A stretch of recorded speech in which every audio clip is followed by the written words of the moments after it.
कानी बहू। किशोरी लाल जी के बेटे राघव की शादी की बात जगह जगह चल रही थी, लेकिन किशोरी लाल जी को कोई लड़की पसंद ही नहीं आती थी।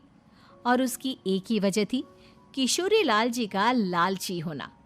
उनको लड़के वालों से मोटा दहेज चाहिए था और इसी चक्कर में एक दिन वो एक बहुत पैसे वाले के घर अपने बेटे का रिश्ता लेकर पहुंचे।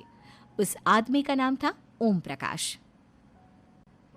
देखिए किशोरी लाल जी, मेरी एक ही बेटी है और मेरी सारी संपत्ति जायदाद सब कुछ मेरी बेटी नैना का ही है। पापा, नाम से लगता है बहुत खूबसूरत होगी। कितना अच्छा नाम है ना, नैना। ओ, वैसे बात तो सही है आपकी। अब इतना पैसा है, जमीन जायदाद है, इकलौती बेटी, आप भी क्या करेंगे? सब कुछ उसे ही देंगे ना। बिल्कुल ठीक पहचाना आपने। बस बेटी की शादी और सारी जायदाद उसके नाम। पापा, बिना देखे हाँ कर दीजिए ना।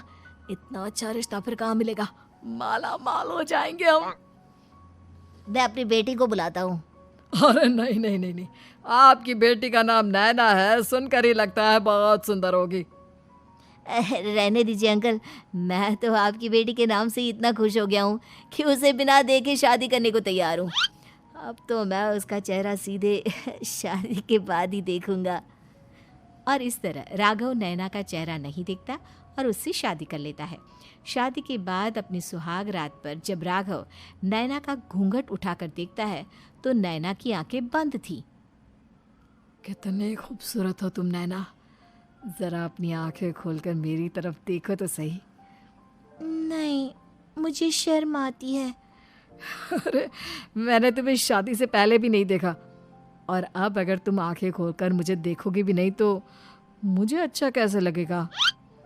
इससे पहले कि नैना अपनी आंखें खोलकर राघव की तरफ देखती, अचानक से लाइट चली गई और राघव नैना को पूरी तरह से देख भी नहीं पाया। अगली सुबह नैना राघव के लिए नाश्ता बनाकर लेकर आई। अरे ये क्या, आधा पराठा सेका हुआ है और आधा बिल्कुल कच्चा। ये तुमने क्या किया नैना? बहू, तुमने क्या आधा पराठा तवे से नीचे लटका कर रखा था, जो आधा सेका है और आधा कच्चा? मुझे जितना दिखेगा उतना ही तो सीखूंगी ना पापा जी। जहाँ जहाँ मुझे नजर आ रहा था वहाँ मैंने सीख लिया, जहाँ जहाँ नहीं दिखा वहाँ कच्चा रह गया होगा। इसका क्या मतलब है? ये कैसा मजाक कर रही है तुम?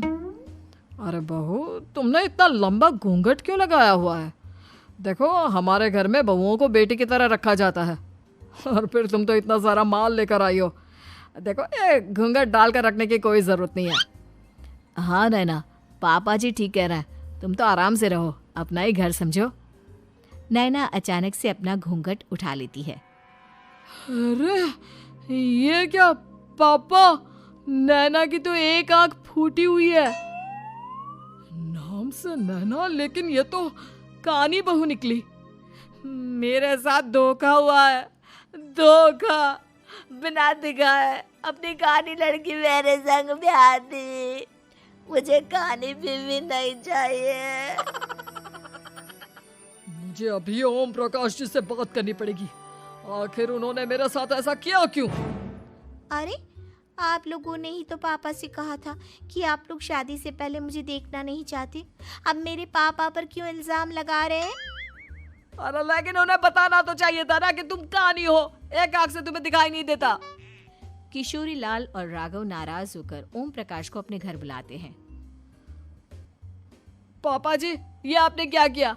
शादी से पहले बताया क्यों नहीं कि नैना की आंखों में परेशानी है?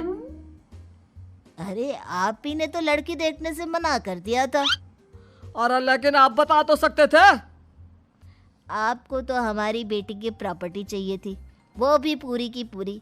अब क्या हुआ अगर उसे आधा दिखाई देता है? प्रॉपर्टी तो आपको पूरी मिल गई ना। अरे ये क्या बात हुई?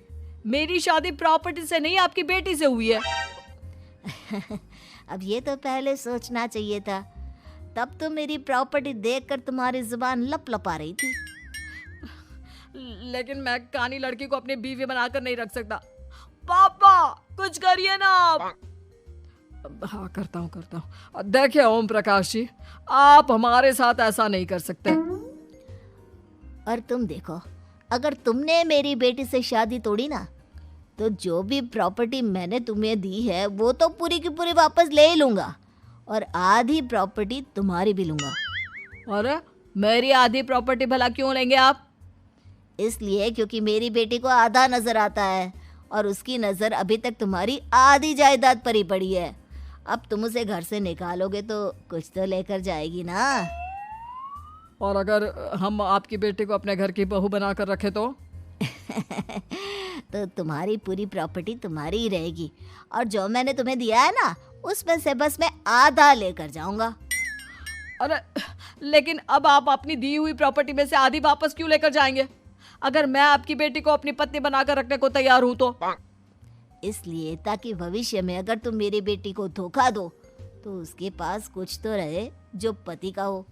वैसे मेरे पास तो बहुत कुछ है, लेकिन अपने पति की कोई निशानी तो उसके पास होनी चाहिए ना। अब अगर तुमने मेरी बेटी को कानी कहा तो तुम्हें प्रॉपर्टी भी कानी ही मिलेगी, पूरी नहीं। जमाए राजा।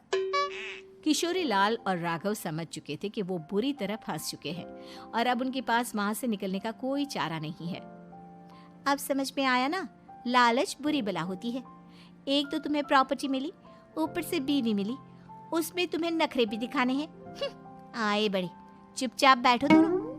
कुछ दिनों के बाद नैना राघव की कार लेकर बाजार घूमने निकलती है और जब कार लेकर वापस आती है, ये क्या? एक तरफ से मेरी गाड़ी पूरी खराब हो चुकी है। लगता है तुमने मेरी गाड़ी को किसी दूसरी गाड़ी के साथ एक्सीडेंट किया है। अरे अरे कितना बड़ा नुकसान कर दिया तुमने बहू। वो क्या है ना पापा जी, मुझे एक आंख से दिखाई नहीं दे रहा था, सामने से गाड़ी आ रही थी। मुझे तो सिर्फ आधा ही दिखाई दिया और वो गाड़ी मेरी कार से रगड़ते हुए निकल गई। अब मैं क्या करूं बताओ? आप इसे ठीक कराने के पैसे कौन देगा? तुम्हारे पापा। तुमने मुझसे इस तरह से बात की? अभी रुको।